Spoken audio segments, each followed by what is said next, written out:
The drama continues.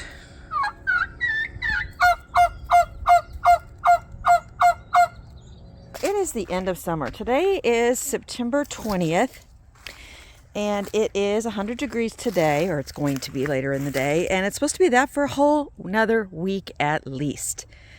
Yeah, I am hoping that by the time October hits, the temps start growing down. Did I say that right? Growing down? Going down. Because I'm just done with high temps like this. Yeah. I'm ready. I'm ready to go into fall. Hi, Kim here at Olive City Oasis, my 2.5 acre property in Northern California, and it is time for the September garden tour. It is definitely a transitionary month. We are, I hope to high heaven, transitioning from summer to fall. It just takes a long while here in Northern California. In the interior valley, we have high temps and dry weather far, far longer than most places do. Still, I sense it in the air, in the slightly cooler nights and early mornings, and I think we'll have fall in a month or so. I even put on my fancy fall colored earrings for you. That's just sort of, to give the weather the right idea. Now be forewarned, halfway through this tour, we have an invasion in the chicken run. And there is a Moon and Stars watermelon, and I do have several, but nothing like the dozens and dozens I had last year. And that's because I went with cucumbers, Armenian cucumbers this year, and they are running crazy because I've let them in this area. They're buried or hanging, as it were. Some of them 1.5 feet long, some of them much longer. Let's see if I can find a few more. So I've got them growing in this bed here where last year I had the watermelon growing, and I put a trellis here on the end, and I've already pulled off a whole ton, and this plant is getting old. Yeah, the main one is growing tons of cucumbers. I'm kind of ready to just get in here and take them all off because there are so many, and I'm going to make more pickles with them and give a bunch to the chickens. This other plant I have here is a squash plant. It is a blue cheese? No, Long Island cheese, I think. I haven't grown it before. And there's a lot of them on here. Some big, some small. The thing is, I'm never sure when they're ready to be harvested. Like, this is a little one comparatively, and it is a golden yellow, kind of like a butternut. But when you get down in there, and the nearest curlicue, where is it? It's right here. It's not dry, and I can't find one any closer to the stem, so I don't know if that's done. I think it is, but I'm not sure. Now, some plants, like pumpkins, are notoriously known for this. You're supposed to let die back in the fall before you harvest them. I have not had good luck this year with that, and I'm thinking it's because of the type of pumpkin I grew this year. So I grew a Cucs pumpkin. See, here we have the delicata squash totally dying back. I have harvested over 27. I think it's more like 29 at this point, delicata. And there are still delicata on here, probably another dozen at least. But I think I'm going to pull it all out today and take what's there. The only way I might not is if I find one. Let's see if I see one here. Look at all that dead stuff. Maybe there's not one. If I find one that's, say, not near ripe, that one looks like it's pretty close, then I might leave that vine. If the vine looks like it's actually, doing any good to the veggie, if the vine looks like it has some green leaves on it. But yeah, the delicata over the last week has died back. So what was I saying before? Oh yeah, pumpkin. So the pumpkin, on the other hand, over here, well, I mean, I brought the ones I took off this morning over here, and there are more plants in here. These plants here are doing better than the ones that were in my other bed. Those had all died back. So I took these pumpkins off, not just because they died back though, but because they were starting to deteriorate. And I've never had pumpkins do that before, but let me show you. This one, see the green stripes still on it? Starting to deteriorate. And it's because it was sitting on the ground, right? But I always have pumpkins sitting on the ground when I grow them, and I've never had them do that before. Now the ones in here look like they're doing fine, and their plants are not dying back yet. But I'm thinking it's because of the type of pumpkin it is. The Cucs pumpkin, which you pretty much are growing for the seeds, which are without a hull, so they're very simple to pop in the oven and roast. Pepitas, they're so good. I'm wondering about that. Now see, here's one that started later. It's nowhere near ripe. But I have my Red Roselle Hibiscus scattered throughout there, growing up through the pumpkin leaves. If I take off the pumpkin plants, then those will do better. But you know, they're doing all right, and these pumpkins are not deteriorating like the other ones were, so I think I'm going to leave them. I took out one plant in the middle that was, and it is the one that some of the shell, skin, peel, whatever, was starting to peel off. I'm not sure if something was attacking it or if it was just wearing away. But this one, starting to lighten in color, I think it really was done. Yeah, I usually grow much bigger pumpkins and not this variety, so a little bit new to me. So over here I've got my Red Roselle Hibiscus in 3 containers, doing stupendously. This year I grew Red Roselle Hibiscus all over the garden, scattered here and there, and I started it super late, and you know what? It's doing great. I mean, it's a fall crop anyway, and it doesn't really take off until probably August anyway, so I planted it in July, and it's doing fabulous. I also planted these peppers in July because my first several rounds of peppers didn't do well, and so I tried and tried again, and this time they're doing real well. So I have been getting lots and lots of peppers. Been getting Cubanelle. Let's see. Yeah, Jimmy Nardello. Oh, let me show you this big one I found. So here in this bed next to the Swiss chard and a very young, probably is not going to have time to fruit, Tomatillo, I've got a giant Marconi pepper, and it is growing and has been growing lots and lots of peppers, and they get pretty big. Look at that one. Yeah, that's at least 6 inches long, and they're tasty. And next to the tomatillo there, I've got this pot with some butternut, and I think, yeah, got a butternut there, and oh, I think there's one hiding here amidst the echinacea leaves. Yep, there we go. There's another one. And down below my purple tree kale, there's some more butternut squash. I love butternut squash. One of my absolute favorite squashes. And more butternut in here amidst the dying delicata. Got some lovely butternut growing. Oh, there's another one hiding. I love the way squash just hides on you. It's very much like a treasure hunt, looking for them. There is a baby butterbush, and I think I saw another one. Yeah, right there. And there I have hiding a very, very ripe emerald gem melon, which I need to get out of there and eat for breakfast.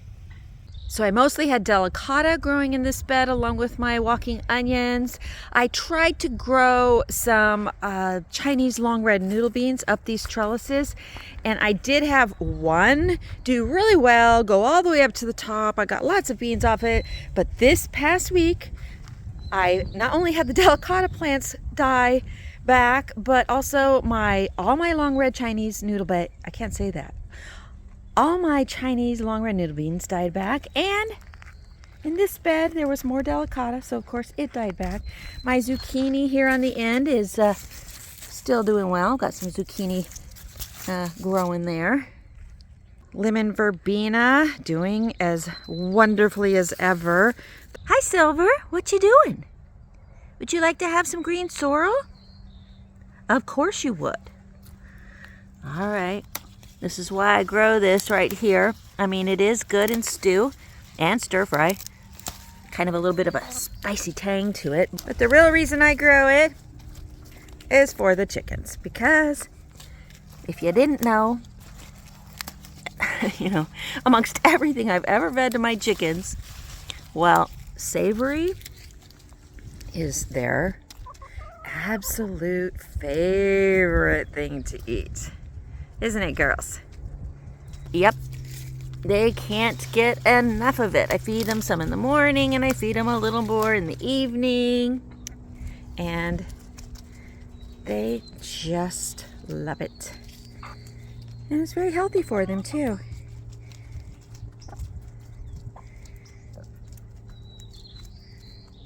More peppers producing like crazy now. Got some little kind of disease going on here on the leaves, but it is not bothering these Jimmy Nardellos, nor these, what are these? Grande, Bella, Grande Bella. I can't remember, but they're good. And then these over here are the red snacking peppers, which clearly are not ripe yet because they ain't red yet. Same with these tequila sunrises. Several of them here, but they haven't started turning. They turn a beautiful orange, and I'm definitely waiting for that. Oh yeah, Santa Fe Grande just came to me. That's what these are. First time I'm growing them.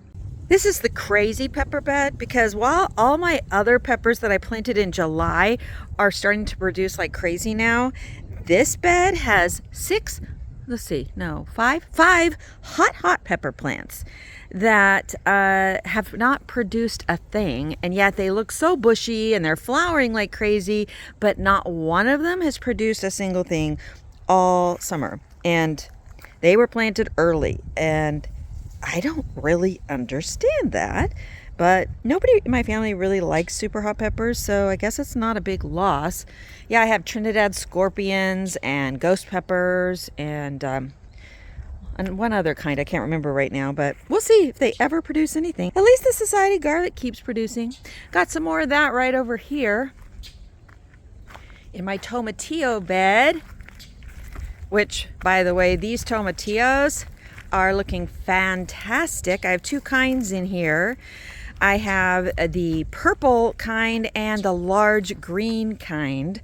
I started the purple ones, they're over here, from seeds, and I started them about a week or two after I transplanted these into the ground here, or into this raised bed. These I started by slicing up a big green tomatillo from the store, an organic one, and it produced dozens and dozens of little seedlings. I let them get to a certain height and I transplanted them in here, and I have a video of that actually, and they've done wonderfully in here. And I love the way tomatillos look, you know, these hanging lantern like fruits. And yeah, these will be great. In about another 3 to 5 weeks they'll all be ripening, whether they're the purple ones or the big green ones. And if there's one ingredient that makes salsa absolutely amazing, really distinctive, it is tomatillos, in my opinion. We sort of consider ourselves connoisseurs of salsa and pico de gallo around here because, well, I and my kids have grown up with Mexican food and Mexican culture. We pretty much eat salsa and pico de gallo almost every day. And my kids, they beg me to make homemade salsa and pico de gallo because they say it's just so much better than store-bought, than any store-bought. And I have to agree. And also, it's just fun. It really is. These are beautiful plants, and the bees just love them. I have something going on with these plants I've never seen before. You see that? However, whatever pest is enjoying the leaves here, it's not bothering the fruit at all. So, you know, I'm not going to complain too much, or actually at all. All right, so next to the tomatillo bed here, I have some more Red Roselle Hibiscus. It's growing very well in here. Right on the edge, I have some cucumber growing on a trellis, but mostly this is 6 or 8 Red Roselle Hibiscus plants in here, and they are starting to shoot up and look as gorgeous as they always do. That maroon stem, those beautiful dark green leaves. I cannot wait for their flowers to appear, those beautiful hibiscus deep pink flowers. They're going to be all over the place very soon. Right next to that, I have one cherry tomato plant doing much better this week than it was 2 or 3 weeks ago. All the tomato plants have taken a second wind and are producing a lot more cherry tomatoes. So plenty of tomatoes for salsa in a month or so. The sage and the sorrel and the yarrow all looking good. Summer savory, more green sorrel, and I cut back my oregano here. I have oregano growing all over the property, and I often let it just keep growing and flowering because the flowers on most oregano plants, including this purple one, are so beautiful. But I have cut it back so it can shoot up again this winter. I have an empty little bed there where I pulled out a really tired lemon balm plant. It's shot out volunteers all over the place, so I took that one out, and I'm going to plant something else in there. Here I have my St. John's wort. For all I know, this might go in there, but it's doing really well in this container, so I may not move it. And like I said, all my cherry tomato plants have shot out all sorts of new growth and lots more cherry tomatoes. So very happy to see all that greenery and all those tomatoes. I've got orange ones, those are the sun gold, and down on the end over here, some red ones, sweet 100s. So I can't say how happy I am. I mean, it happens every year, but along about mid-July, when everything is looking horrible, including the cherry tomato plants, I always wonder, is it going to happen again in this year? Am I going to see the regrowth I usually do when it comes September on these plants? Because I need them to regrow and produce more so I can have my salsa. And they have. Now in the middle of the cherry tomato bed, I have, well, there's a volunteer lemon balm, but I have this sunflower. And it was about 9-10 feet tall, but I've slowly cut it down as the bigger sunflowers at the top have, you know, gone over. Got a few more to cut off on this, but still lovely, lovely sunflowers. This is Autumn Beauty. And I do love sunflowers. Here in this part of the garden, I've got blood orange trees and olive trees and cucumbers. Fig trees I have started from cuttings all over. More summer savory there. Lemongrass and flowers and walking onions and blueberry plants and mint plants and more fig trees. Have a tayberry growing here. Very, very thorny, but I'm looking forward to seeing if I can get it to fruit. Oh my gosh! What are you doing in here? Turkeys? They jumped the fence. What are you doing in here? That is not acceptable.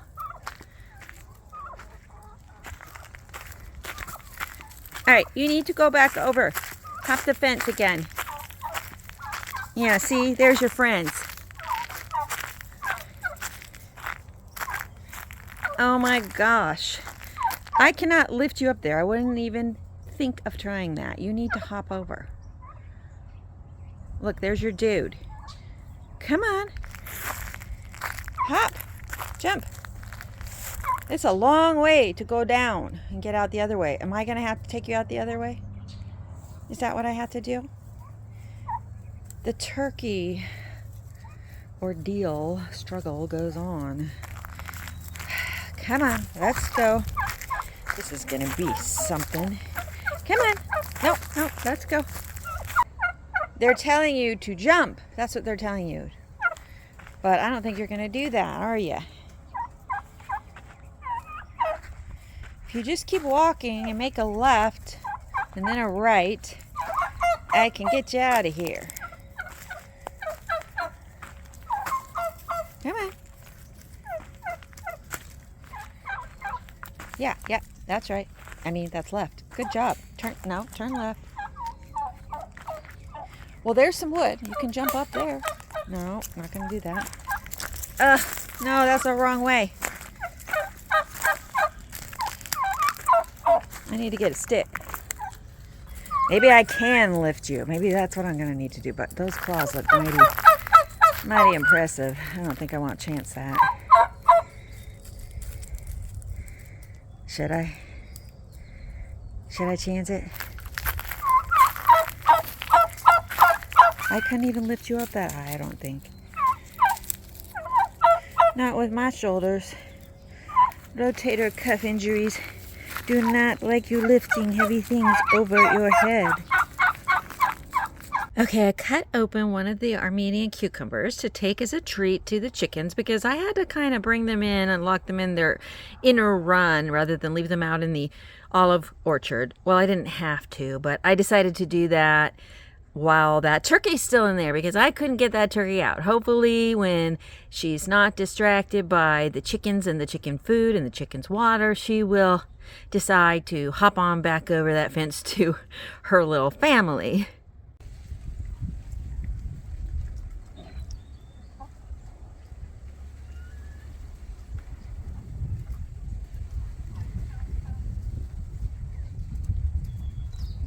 Lots of blooms here on the kumquat tree. Look at this gorgeous purple salvia. Wow, I love that color. Got some striped figs coming up on this fig tree.